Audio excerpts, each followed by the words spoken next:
back to the rabbit hole. Another week in the books. Week 7's over. 4-0 weekend by me. Just want a little round of applause. I'll give that one to myself. I don't know how you guys did, but another 4-0 weekend finally in the books. Be sure to follow us, subscribe to the channel, follow us on Twitter at @TheBakeIsHere, at PrestonPool405, and at Jake Cart. Jake has been on a freaking tear. I would love to see his analytics for Twitter because they're probably like 5 million% this month. Yeah. Jake, let's just like get right into it for real. You guys go around and tell your records here in a second, but Jake, huge win this weekend. Huge. What are your thoughts? Initial thoughts of the weekend for your game specifically?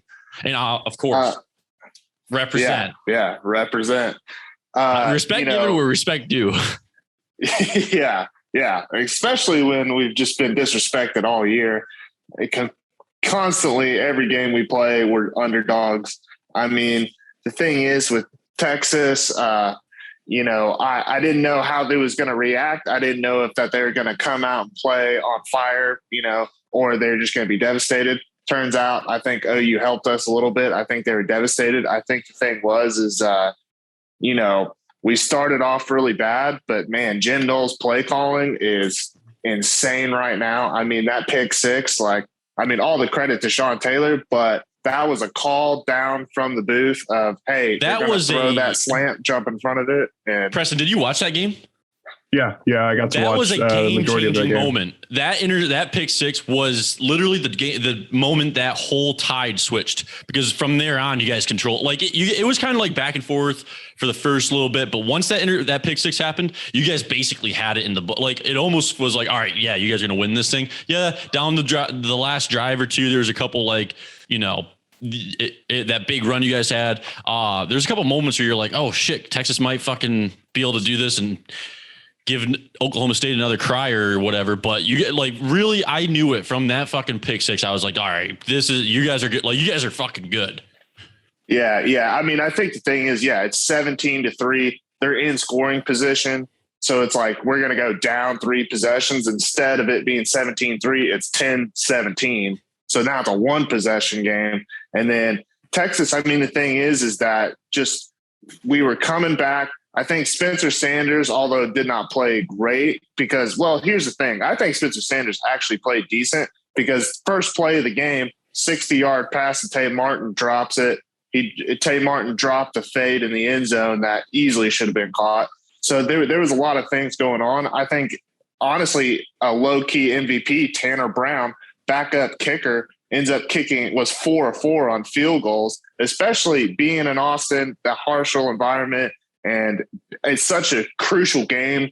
It's 22-24. You got to kick it to get up 1 point.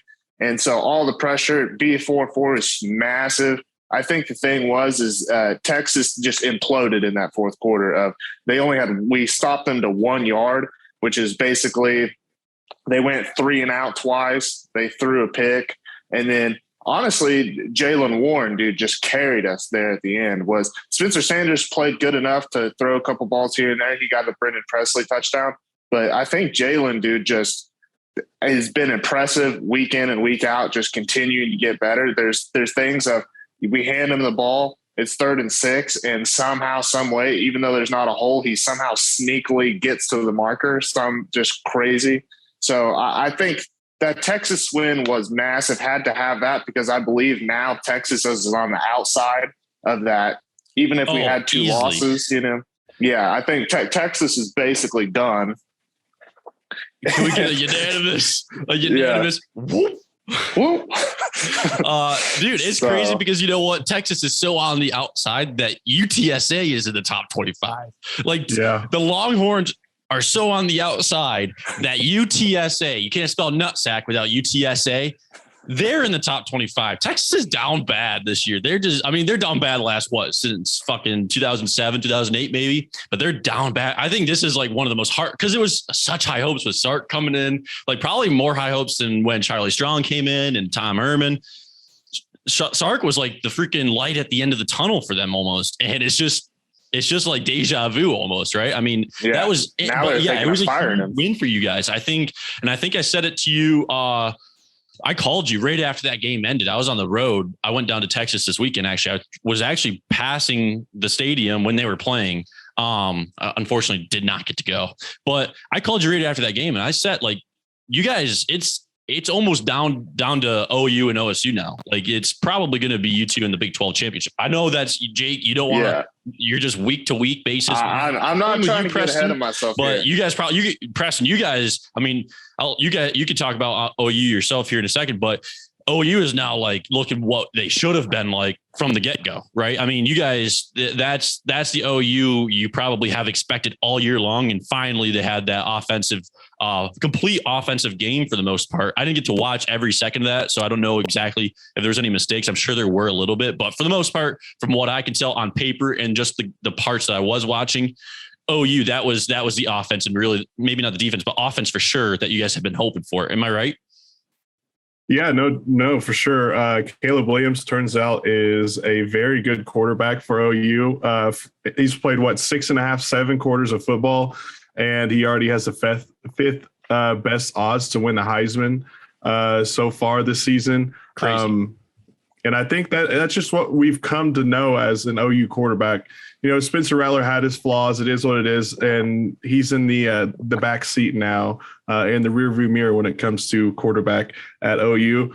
OU still needs to get some healthy players back on the defense. They have been bitten by the injury bug on the back end of that defense, and safety and cornerback and stuff like that. So the pass defense is lacking there in Norman right now, but that front seven looks good. They played well against TCU. So looking good for the Sooners going forward. And I do think it's going to end up coming down to that Bedlam game, the last game of the season. And they're going to end up playing twice in a row, playing in Stillwater and then playing in Arlington the next week. I agree. I think, Jake, I know, like I said, you are the type of person you don't like to get too far ahead of yourself on Oklahoma State, just because, I mean, you know, I get it, recency and last few years. You always take an L. You guys, it's hard for anyone to go to undefeated, let alone Oklahoma State. And that's no disrespect. I mean that very respectfully, because as you can see, I'm representing. But I do think it's going to come down to Bedlam for that regular season, you know, prowess or what have you. And then it'll come down to you guys playing again down in Dallas for that Big 12 championship. And I really do think, like, obviously Iowa State is going to be tough this weekend. You guys go up to Ames, right? Yep. That's going to be huge. Or is that this weekend, right? Yeah. I took them. Sneaker. So I fucking took that game. But yeah, that's going to be a huge game because Iowa State's no joke, but they're not like the OU's, Texas, and past Iowa State teams. I think you guys are going to win that game for sure. So I do think I think you guys go into Bedlam both undefeated. I truly think that. And it's going to be, because why wouldn't it? Like, why wouldn't one of the last years potentially for this game to even happen and it not be like a spectacle? Like, it's going to be a huge big deal. I've even seen people talk about it. This might be the biggest Bedlam ever. If both teams go in undefeated, they could be both top 5, maybe even top 4, depending on how other things shake out with like a Cincinnati or in Ohio State or Alabama, stuff like that. So it could potentially end up being the biggest. It'll Bedlam definitely game be top ever. 10.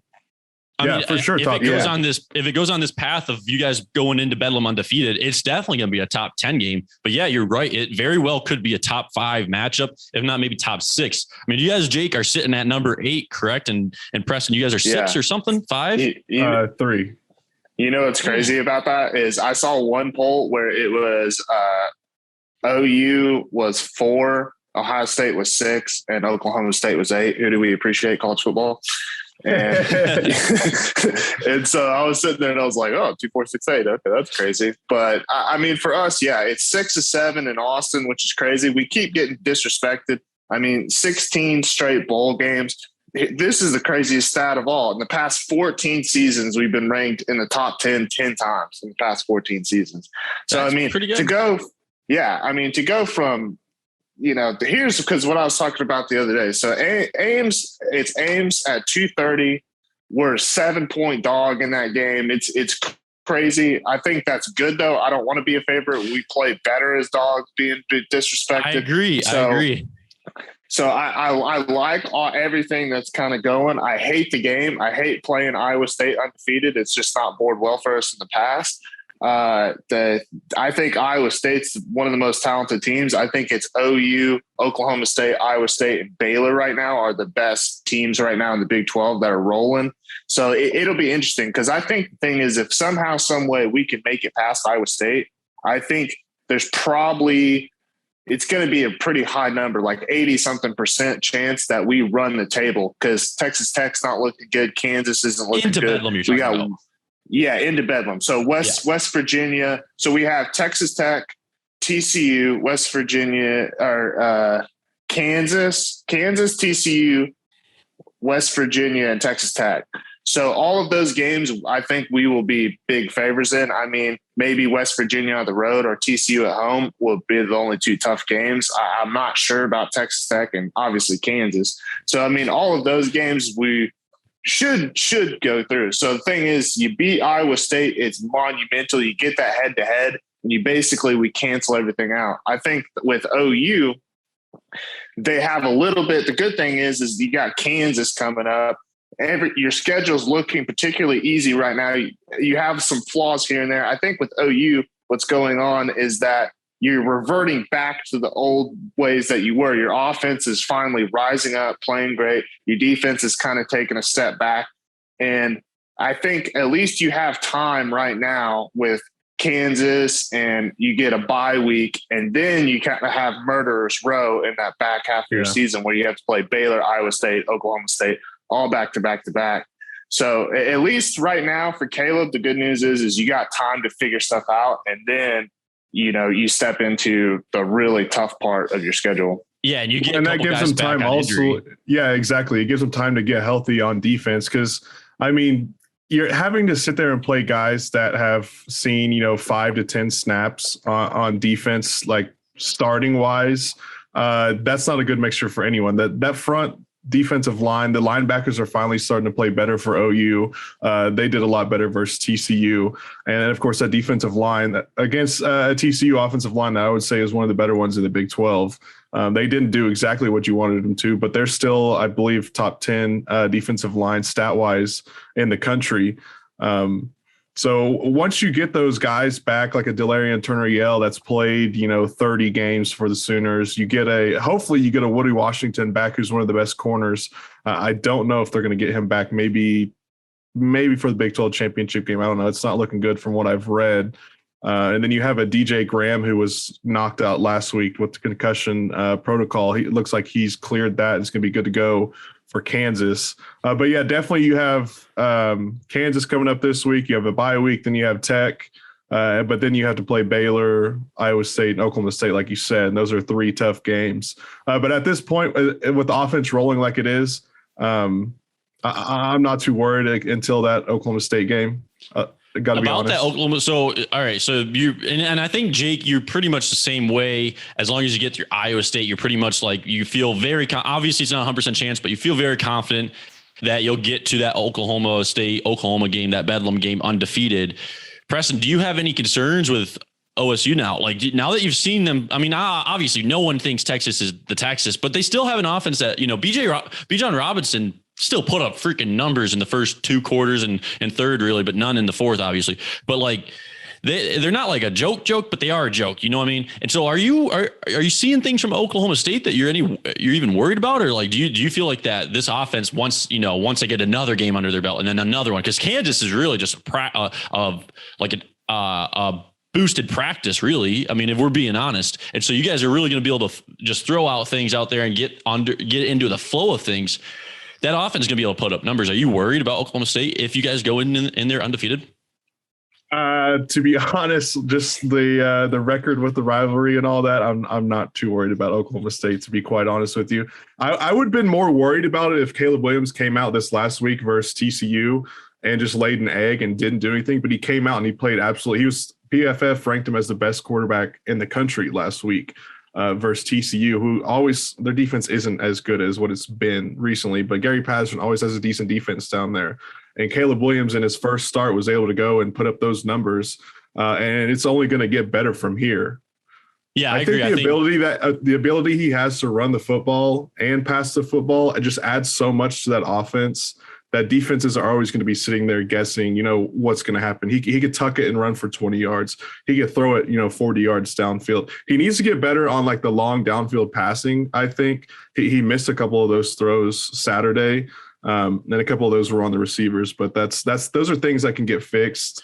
Easily. Play at Kansas, those are things, a bye week exactly. and stuff. You play Kansas, you're going to be able to work on those those deep passes, those plus 15, plus 20-yard throws, and really take risks in a Kansas game where you're going to go up 30 probably in the first quarter and a half, or first half at least, probably, I would assume. And so at that point, you're going to be able to take risk and just get some reps under him. Even if he had 20 incompletions in the second half, just off like long throws and throws that they're trying to like get him reps with, I think that'd be all right. Even if he misses them, whether it be the receiver, obviously you want him to complete them, but like just to get those reps under his belt that aren't in practice, that are on an actual team that you don't face every day in practice. I think that's important. But Jake, what were you about to say? Oh, I was going to say, I mean, watching the game, first of all, I think the game was horribly officiated, not to throw it one way or the other, but I think there's a lot of pass interference calls that were super sketchy. I think TCU should have got a safety in that one in the end zone. So, it's not all, ref's fault, but I think the thing was, dude, is that Gary Patterson's good at stopping the run, and he stacked the box and everything, and their safety play was just horrific. Number 7 got burned every play. And I mean, it was almost that Caleb Williams, even though he's young and kind of inexperienced, and I'm just not totally sold on the passing. I mean, he almost played like, okay, we hike the ball, see the guy running 40 yards wide open downfield. He would look over to Spencer Rattler and be like, yep, I'm in the game, and chunk it downfield. And he would underthrow some balls. I mean, literally, that's what it kind of looked like. I think the thing is, the biggest thing about TCU is I think OU looked great, but also TCU was not quite full force. Zach Evans is their best player. Oh, yeah, 100%. Yeah. And they just, I think OU didn't blow them out in the beginning, and they kind of kept it close. So it's still kind of tough to say. I think they widened the gap there in the end, but against kind of a hobbled TCU team, it's a good win, but not super impressive. But at least, like I said, you got Kansas coming up. I would put Caleb in the most difficult situations possible, because basically you can just literally hike the ball and hand it to Kennedy Brooks, and you're going to win the game. So I would. And that's try to another part of the OU team that's really starting to get better. Kennedy Brooks is starting to come back to the form that he was, in 2019. It looks like he's going to have his third 1,000-yard season for OU. And that's another thing that's going to just add to that offense and really open things up for Caleb.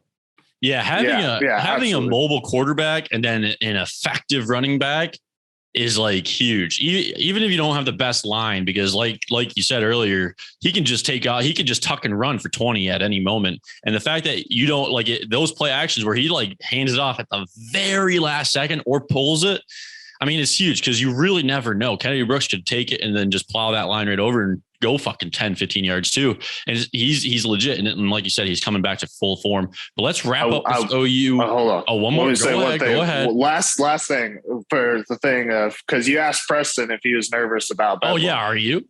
So here, So here's the thing. I'm not nervous for bedlam, even though, I mean, deep down I kind of am. But the thing is that here's the predicament that we're in. If we win bedlam in Stillwater and then have to turn around and play OU in Arlington again, like a week later, that's not good for us, because trying to win bedlam twice in 1 year is going to be a tall order for us. So it's almost like, do we almost win out and lose bedlam on purpose to win in Arlington? Or do you win bedlam, and then, it's just so because wins are always guaranteed, Jake. You're staying at the Big 12. You can win the Big 12 next year or something when since he comes in or whatever. But anytime you get the chance to win that rivalry game, you got to take it. Even if like you got lesser of chance to beat them again in a following week. That's a bold strategy for a team that can't even win bedlam once a year. Wow. Yeah. All right. Well, with all that said, let's in unison. But I've been trying to win twice. There's no way. In unison, no, I get what you're saying. I just had to take that jab with a quick horns down segment. Boom. All right. Well, we're going to move on to let's talk about our picks from this past weekend, and then we'll get into our picks for this upcoming weekend. Like I said, I went 4-0. I don't know how you guys did. I want you guys to go around and tell me because I'm actually interested. But I went 4-0. It was actually kind of close. Almost got, if I would have taken money line for Q's, dude, I kind of knew. I actually thought I think I might have even said it on the show that I thought they'd win, but they should have won. They were plus 14 and they only lost by 3 right at the last second. Clemson sucks. I mean, they're down bad. Texas down bad, yeah, but that's different type. That's like generational down bad. Clemson is sucking right now. They're not going to suck for long, but they suck this year. Kentucky, they covered that plus 23.5. It was very close, but I do think Georgia is a beatable team. Yeah, Kentucky wasn't the team to do it, but I think Georgia is a beatable team. Obviously, they crushed them, but again, they are a beatable team. I think everyone is. I think everyone's going to lose. Whether they lose, maybe it's like a fluke, like I don't know. I really don't know who they're going to lose to actually in the regular season, but I do think they will drop one. Oklahoma State had them plus 5.5. Should have taken a money line because I knew they would. Oklahoma State laying points after how Texas even looked the week before in the game against OU. It was just crazy. And then Ole Miss minus 3.5 or 3 actually. They beat Tennessee pretty handily. But that was a speaking crazy of that event. game. We'll have to get into that after we do our picks because that was a crazy ending to a game. That was a crazy scenario that was going on. So I went 4-0. Those are my picks. Preston, you go next, and what'd you go this weekend? I'm trying to think. It got a little foggy for me towards the end of the night. Started celebrating a little bit too much for the OU game. Yeah, I remember you saying that we were going back and forth on Twitter about Logie's floors. Like, yeah, death, taxes, and Logie's floors making your shoes sticky. Like that's something you're going to be guaranteed. Yeah. Even if it's not, you could go in there in the middle of the day. Your shoes are going to get sticky. Oh, 100%. Jake, you go ahead and go first. I'm still trying to do some math. Okay. Yeah. So obviously we had a big game with Texas coming up. So I knew to fade myself extra hard this week. So of course I went 0-3. And so if you're always trying to take my picks, just bet against me and you would be doing spectacular this season. Do as I say, not as I do. So I had San Diego State minus 9. That went to overtime. So obviously didn't cover that one. Kentucky, Georgia over. That one didn't hit. And then Central Florida, Cincinnati, and Cincinnati blew the doors off them by more than 21. So I went 56-21. Yeah. So, that's the thing of I knew to fade myself. I needed all the juju I could get because, the worse I pick, the better Oklahoma State does. It's worked out beautiful. We're 6-0. 16 straight bowls, just got to keep the juice going. So what's your overall record? My overall record right now is 7-13. Because I'm 16-11. Preston? So yeah, I just did the math. Turns out I thought I went 2-1. Turns out I went 3-0 last week. So perfect week for me. Hey, fist bump to that. There Congratulations. So my record now you're crawling up on me, but 4-0 is better than 3-0. Yeah, but my record now is 12-10. So back over 500 on the season. I had Georgia minus 23.5. That was a game that I had really no clue. I was like, wait, I don't know. But I ended up getting that one because they won by 27. No. Alabama. Because I had Kentucky plus 23. Didn't they only win by 17? It was 30-13 is what it says here on the 4-letter network. Oh, then I did my math wrong. Then I went 3-1. Fuck. Yeah. All right. So correction. I'll have to fucking go into my Twitter bio. I'm 15-12. Fuck. Okay. We almost, it's wild. We almost all went perfect. Almost all of us. Yeah. Because I went 0-3, you went 4-0, and yeah. Damn. Man. Well, congratulations but then I had, Preston, then. Thank you. I had Alabama minus 17.5 versus Mississippi State. That was an easy one. And I took the over 58 in the Cincy UCF game, and Cincy almost hit that by themselves. So I hit that one as well. So yeah, so let's talk about that. Cincy's. I don't know if it's just who they're playing. They're a wagon right now. I think they're a wagon. Like fucking for real. Like, do they get in? If they run if they go undefeated, do they get into the playoffs? The thing is that schedule, like the only team they've really played is a Notre Dame team that's shitty. Yeah. So it's like I agree. The only team they have left too is SMU. That's and then SMU's like 24th, I think, in the country right now. Or something. So like, that's the only game that they even have a possibility of losing. Yeah, I think it's going to be a tough one for them. They also have games like a Tulane that they could judge versus OU, and they have some other games like that. But if you have a Power 5 conference champion, OU, or even Ohio State that it has one loss to an Oregon team that is more than likely going to make the Pac-12 championship game, I think you still have to take a one-loss Power 5 champ over a undefeated Group of 5 champ. I agree. I do agree. I think even if like OU or Ohio State weren't to get in and Bama made it and whatever else, like I think it's going to be, like you said, Ohio State or Oregon would get in, even if Ohio State and Oregon had ended with the same record and Ohio State has that loss to Oregon, the obvious head-to-head. I actually think Ohio State would get in over Oregon because they're going to end up playing 5 top 10 teams in a fucking row, or maybe top 15 or whatever, depending on where Iowa falls over the next couple of weeks, if they keep falling. But they're going to end up facing, like, their last few games are 5 top 10 teams. They play Indiana this weekend, and then it's boom, Penn State, and then boom, Michigan State, and boom, Michigan, and then something else. I think there's one more game in there. I can't remember exactly. I don't have the schedule on me, but they are going to end up playing some damn good teams towards the end of the stretch. So like that right there is going to set them up for, and then the Big Ten championship, obviously, that's going to set them up to have a better resume probably than Oregon, even though Oregon did beat them earlier in the season. But I think Ohio State would get in over Oregon, which ipso facto, Oregon would get in over Cincy. I agree. Iowa. Did you see prediction? 21, by the way. What prediction, Jake? Oh, bowl prediction or bowl predictions? No, go ahead. Predictions. Hit us. So I took a peek at it. Every kind of week after we get a win, I kind of look at they come out with projections on bowls, and most of the time, it's OU in the playoff and Oklahoma State in the Sugar Bowl playing like Bama or something crazy. But I did see one guy put a thing in there where it was Oklahoma State in the Fiesta Bowl playing Coastal Carolina. And I was like, whew, that game would be insane, which I think either way, whatever happens at the end of the year, I think I'm going to go to it no matter what. I think if it's Sugar Bowl, Fiesta Bowl, anything like that, like I'll be traveling. So, all right, let's one more bedlam talk. If it's an undefeated, it's an undefeated matchup per se, or let's say, and Oklahoma State wins that game, and then OU wins in a close one. Let's call it, they win by 5. Let's put the spread at 5. OU wins by 5 in the Big 12 championship game. They would probably put it in OU, right?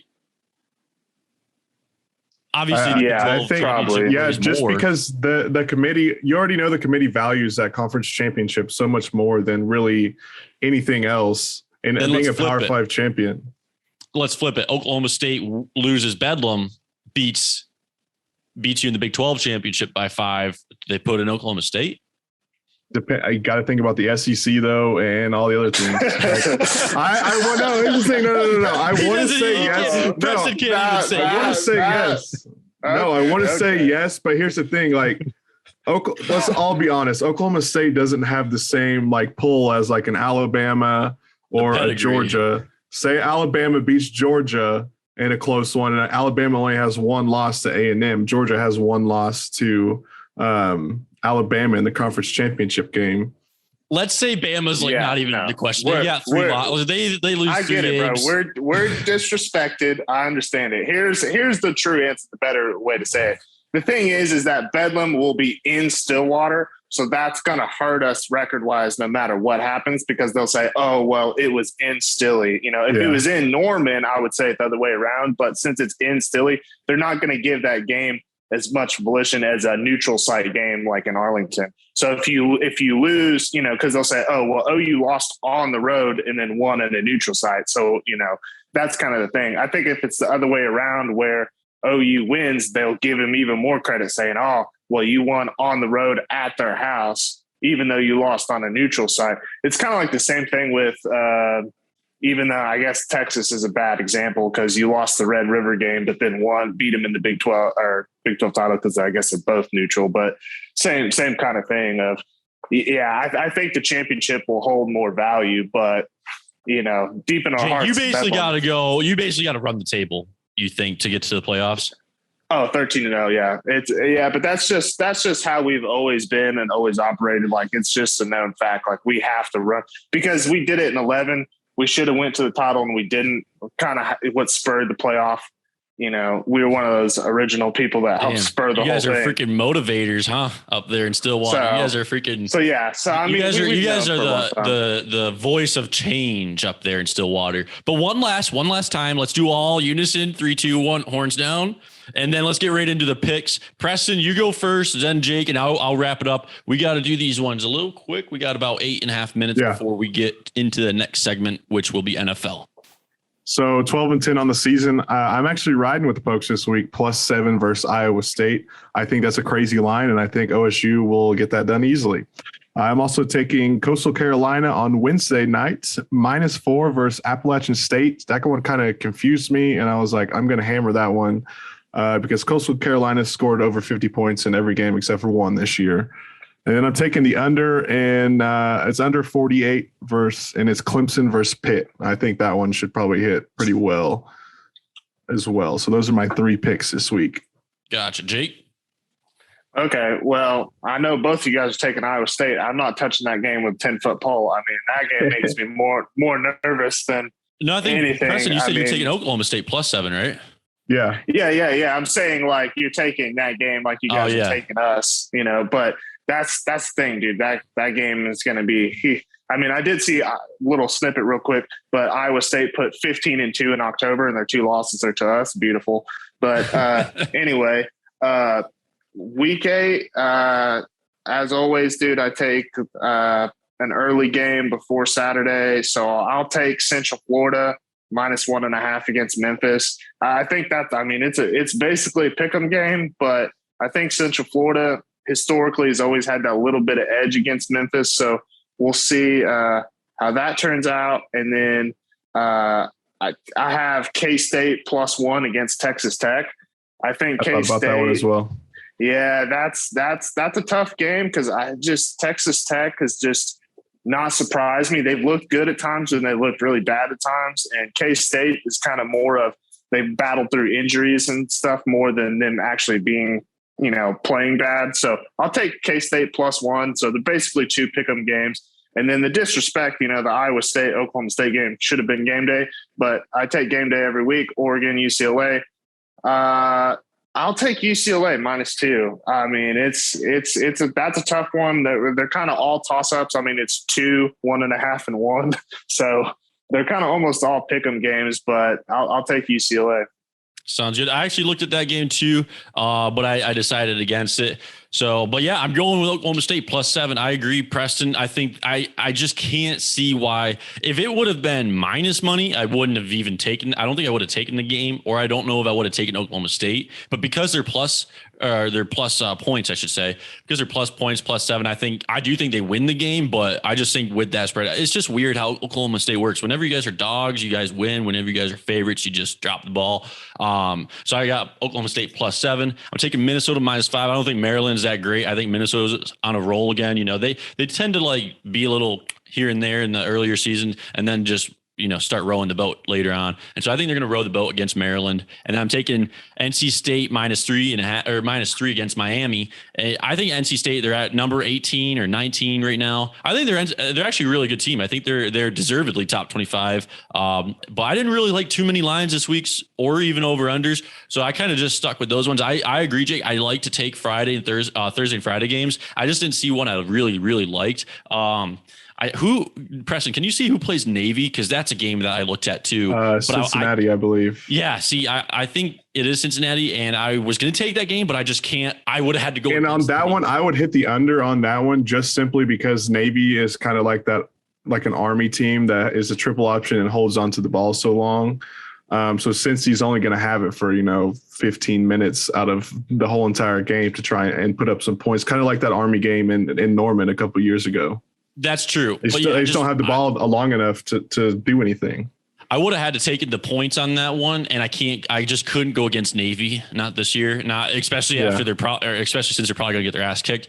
But and that's it for the picks, by the way. We're going to wrap this up here in a second and move on to NFL.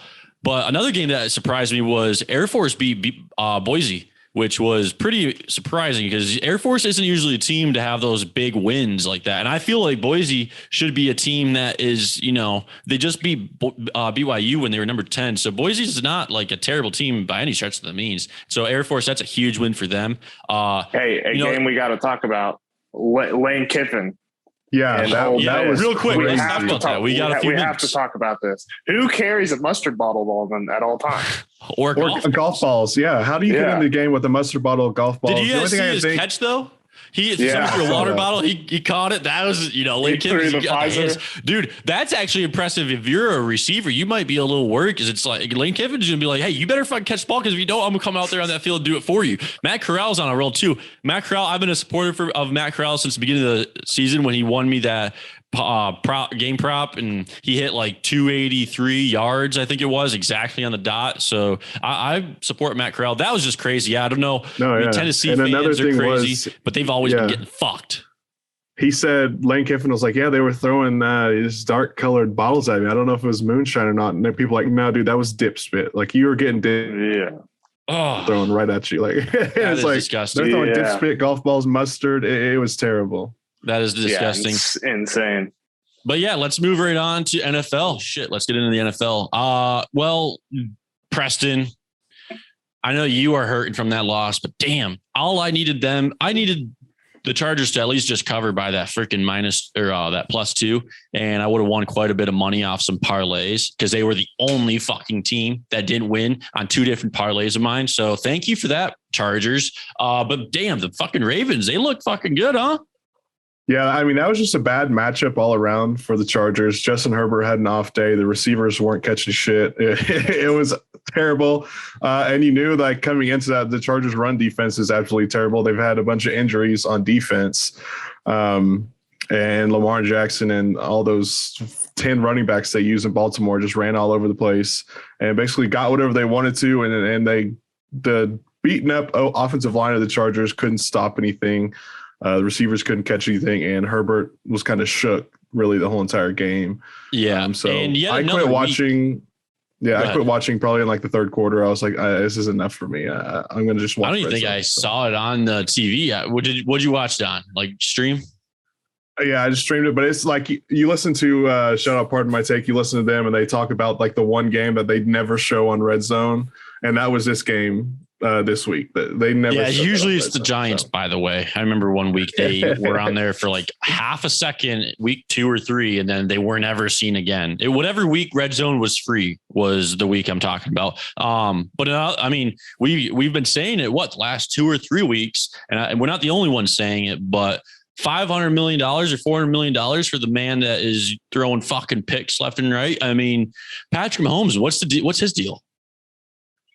I mean, I have no clue, to be honest with you. He starts off his career so hot. I think maybe teams are just starting to figure him out, but I still think, like he's going to have a chance to turn it around. That Washington defense is absolutely terrible. And they were able to pick him off. What was it, 1 or 2 times? I can't really remember how many times it was. I think it was 2, but I think there's a third one that got called back. Okay. I think there was a third one that got called back. He had the absolutely worst interception. He's like getting tackled and he just throws it up in the air and it's caught. That was terrible.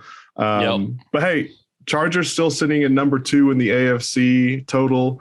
So not too really worried. I mean, the Bills took an L. Which was surprising that they chose to do that. They basically chose to take the L. They had points sitting. Did you watch that, Jake? You know what I'm talking about? Oh yeah. Because they had the points sitting right there. And I understand the move. I understand you want to give your offense the chance. You trust Josh Allen to get that 1 yard, which, by the way, his foot slipped. If his foot doesn't slip, he gets that yard. Like there's just like obviously that's football, so you got to take it as it is. But his foot slipped. If his foot doesn't slip, he gets that yard. And the question wouldn't even have been a question. So like, yeah, that was the right move. Of course, Josh Allen can get a yard, but his foot slipped. What are you going to do? I do like the move, but I do think it's stupid because they would have won that game in overtime easily. Like there's just no question. I mean, unless they gave it to Derrick Henry 1 billion times, which they did.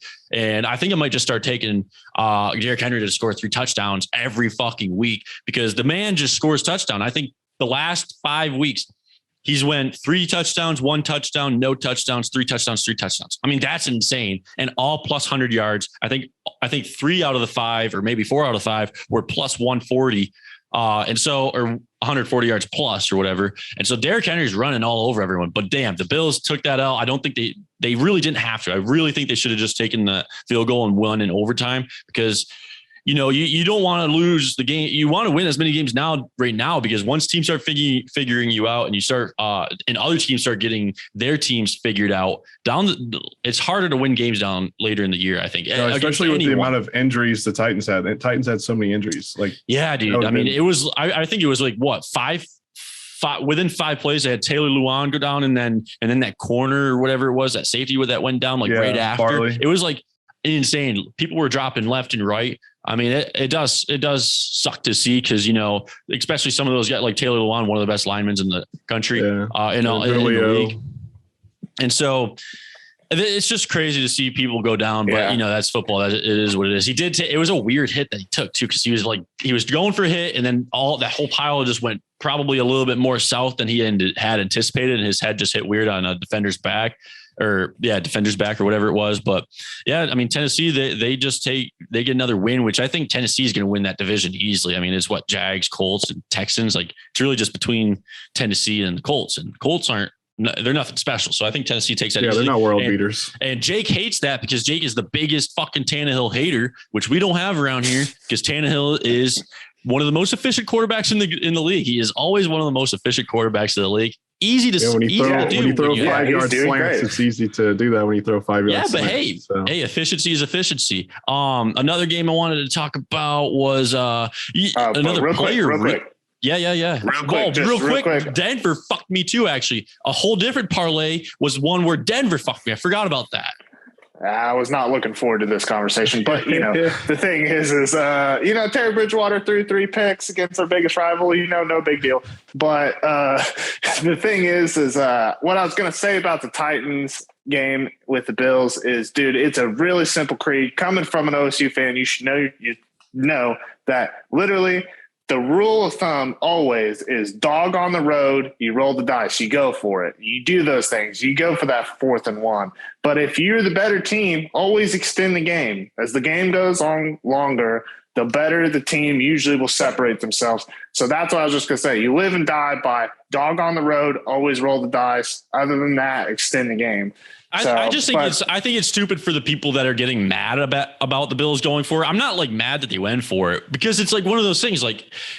It was an easy decision to do, because it's Josh Allen. He's going to get that yard. He just slipped. If he gets that yard and they win, no one questions why Sean McDermott throws him out on that 4th and 1 and didn't just go for the field. No one questions it. Yeah. Because he slipped now. But I agree both sides. I think it was the right move to go for it. And I also agree that they should have just went for the field goal and extended the game.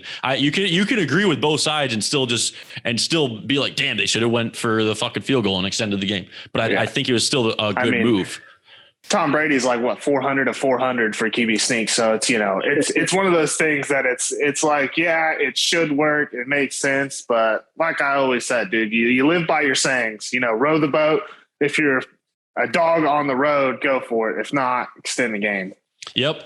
But one player I wanted to talk about, and I couldn't find the graphic right before we started. I saw it earlier today, but there was a bunch of different takes for throughout the league. And one of them was Joe Burrow being a top 10 MVP candidate. I mean, I don't know about you guys, but I kind of agree. I think Joe Burrow is he's the real deal up there in Cincinnati. And now it's just a matter of he's got Jamar Chase, which was I think this past year in the draft, they had one decision to make. It was between a lineman, one of the top linemen, and Jamar Chase. They went with Jamar Chase. Obviously, that's kind of paying off, but I do think in the long run, they're going to have to bolster that line. And if they can get that line bolstered, I think they're going to be a force to be reckoned with in that freaking AFC North division.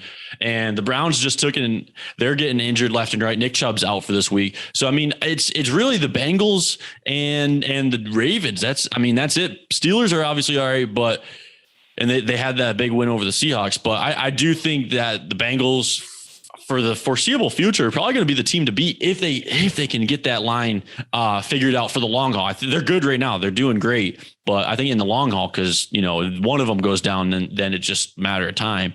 But what do you guys think? Do you guys think Joe Burrow is a top 10 MVP candidate? I mean, he's good. I wouldn't say top 10 MVP candidate. It's just the thing is, I think there's 5 players realistically that could probably win MVP. I don't think there's 10 players that could. Maybe it was top 10 quarterbacks. Okay. Yeah, I mean, I'm just sitting here trying to think, list them off. So far this year, yeah, I mean, he's played probably like a top 10 quarterback. But what do you guys think about?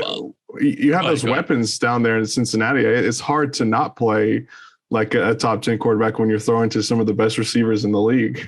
and a receiver that he already had rapport with it. You know, for some guys like Herbert or Daniel Jones or whatever, usually it takes a few weeks, maybe even a whole season for that quarterback chemistry with the receivers to build up. For them, it was almost right off the bat because that LSU connection and that whole year that they played. So that's like one of the most underrated benefits that he's gotten up there, and probably why they're doing so good is because he trusts Jamar Chase as a young quarterback. That's huge to be able to do, is to have instant trust in your receivers, or at least one of your receivers to know, like, all right, if I put it up there, he's going to get it. I forgot what I was just going to say. They were cracking jokes. It was a mic'd up game or whatever, where Jamar Chase and Joe Burrow both had mics, and they were joking back and forth like during plays, where he's like, "Hey man, overthrow me every time." Like, he's like, "What are you doing?" You know, he's like, I think he took him to the side and he's like, "You see that big blue thing down there?" He's like, "That's the end zone." He goes, "Throw the ball in there." He's like, "I'll go get it." I mean, he's not wrong though. He's really not wrong. And if you're Joe Burrow, you're pretty much sitting there like, all right, yeah, you're right. Yeah. What am I doing? Why am I doing different? But speaking of mic'd up, you had to have seen it. And what did you guys think about Aaron Rodgers? I've owned you my whole fucking life. I own you. I still own you. The Bears. Talk about Texas being down bad. That's like one of the most disgraceful things a Bears fan could ever experience. But then again, they asked for it, and also like, do something about it. You know, it's one of those things, like the record just proves itself. You can't be like, "Oh, you don't own us." It's like, yeah, he's 22-5 against you guys. I mean, that was an awesome, awesome moment. I think Pat McAfee said it on his show today, and maybe it was yesterday or something, but that's going to go down as like a historical moment in football. It's going to be T.O. signing autographs on the ball, Randy Moss talking shit. You know, it's one of those historic moments. People will talk about it forever, especially people when they start talking, "Oh, no more shit talk," or "We want to minimize shit talk." It's like, that was an awesome moment. I think more things like that should happen. I wish Baker would do it. I wish, and he probably does it more than we realize, just because they're not getting captured every second. Like, sometimes you just have stuff missed. But I think that was an awesome moment, especially coming from Aaron Rodgers, where, you know, this whole offseason there was like, oh, does he even appreciate the game anymore? You know, have motivation in the game. I think, well, like that huge fucking belt that he gave, and then "I own you, I still own you." One of the all-time greatest moments in terms of non like game. Like, it wasn't a catch or anything. It was a cool run in, but like, aside from gameplay, one of the coolest moments in football, at least in the last recent memory. Yeah, and did you see the picture from like the stands, like right behind the end zone? All the Bear fans just giving the bird to Aaron Rodgers. That was an epic picture right there. If I was Aaron Rodgers, I'd want that frame, because that's for them to be flipping you. They're hating your guts. They're calling you whatever. And you just run in and you're like, "I fucking own you. I fucking own your ass." All of you, you know, like, none of you can say anything to him. And he's right. None of them can. Aaron, I will bet on Aaron Rodgers every week. It's hard because it's like the Packers are probably going to drop a couple more, but like, they're just always like, you cannot count out Aaron Rodgers unless it's like the NFC Championship game or something. Then you can count him out, but you can't count out Aaron Rodgers. He's always in it. He's always going to get it done. And you just, I don't know. I love that moment. It was probably one of my favorite moments in a long time for football, but I don't really have much else to talk about. I don't think much else to talk about. We have NBA starting today or this That's week. right. Let's actually talk about a little NBA, because some pretty cool drama. I saw you tweeting about the drama today, Preston. Jake, did you see it? The Ben Simmons shit. Ben Simmons got thrown out of practice by Doc Rivers and then suspended for the opening game because, I don't know, I guess he doesn't want to play for Philly. Ben Simmons thinks he's a superstar in the NBA and thinks he deserves to be treated like a superstar. And Ben Simmons is not a superstar in the NBA. He's not even a superstar on his own team. And he's trying to be treated like a Kawhi Leonard, a Paul George, a LeBron James, where he wants to get James Harden. James Harden literally gained 200 pounds to get traded. Exactly. He wants to get traded out of Philly. He doesn't want to play in Philly. He shows up to practice today Doc Rivers asked him to participate in a defensive drill, and Simmons said no. And so Rivers asked him again, and again he said no. And so Doc Rivers just sent his ass home.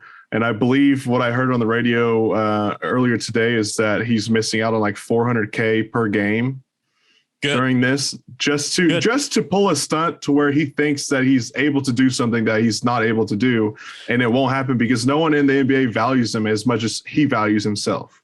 Yeah, I saw I think Big Cat tweeted out, he's like, I'd love to meet the person in his group that is telling him like, yeah, you're making the right moves, because that person is probably more insane than Ben Simmons is. Because honestly, like you nailed it, Preston. He does not have that pedigree to do that.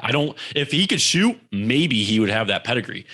But unless you're a team that only needs someone to facilitate the ball, you don't really need Ben Simmons. No one does. I mean, this is the same guy that was scared to dunk the basketball. He did not dunk the basketball. Yeah, he was so scared to do that. What is he going to do for anybody? It's insane. Honestly, I saw another thing Trill Withers put out there. Trae Young held him to 5 points, dude. It's just still the most unbelievable thing of all time. I saw Trill Withers put it out. He was like, this guy right here on my wall, Tavares Stein, scored 12 points against Trae Young by himself. He's never done that at OSU in ever. But against Trae Young, he's like, "Oh, you're small," and just shot over him and just bang, bang, bang, bang. Ben Simmons was like 6'10". An elephant against a mouse. Speaking of OSU basketball, do you see your boy is out for the game 1 of his career? What? Cade Cunningham, he's going to miss the first game of his career injury. Really? I didn't see that. That does suck. I saw another tweet, though, about the whole Ben Simmons situation, which is like all the people on Twitter that are like, fuck you, Ben Simmons, you suck. You don't have the pedigree to do this. All those people are going to be the ones deleting those tweets when he gets traded to their team. So if he comes to OKC, I'll be bringing this fucking episode back. But the good thing is if he gets traded to Oklahoma City, it's going to be just like a cash dump for someone, and OKC is going to trade him for picks down the road. Oklahoma City has turned into like the rehabilitation center for the NBA. If you need to go to rehab, just send them on over to Oklahoma City. It's basically like actually going to Arizona for rehab or some shit like that. You're doing hard drugs, go to Arizona, send your ass to rehab. Now, if you suck in the NBA and want to get traded from your team, just come on over to Oklahoma City, bring a couple first-round picks with you. We'll ship your ass out next year. For another couple first round picks. Who do you think's the next vet that comes to OKC? Oh man, who knows? It's always just an obscure name that no one knows. So is it going to be like it could be someone from the Lakers, because they're Gordon Hayward, that old man squad that the Lakers have, like they're great. Squad that's probably going to win the chip or the title. Well, and the thing is with the Lakers, the Lakers have their contracts on there are so freaking big that it's going to be tough to try and trade any of those guys if they do end up, not panning out. I think it's going to be Gordon Hayward. I think you guys are going to get Gordon Hayward at some point. And he'll come back here and then he'll leave and be like Chris Paul and take a team to the fucking deep into the playoffs or something. He does fit the Sam Presti mold. Yeah, that is true. That is true. All right, boys, I think that's it for this week. If you're still watching and listening, thank you. We really do appreciate it. Be sure to hit that subscribe button, that like button, wherever you're listening to us. Follow us on Twitter as well, at The Bake Is Here, at PrestonPool405, at Jake Cart. And Preston's going to be talking about a lot about the Thunder probably, because he's actually going to be working for them. So let's, everyone that's listening, give Preston a round of applause. If you're watching, give Preston a round of applause. Thank you. Congrats, Preston. That's really awesome. Till next week. See ya.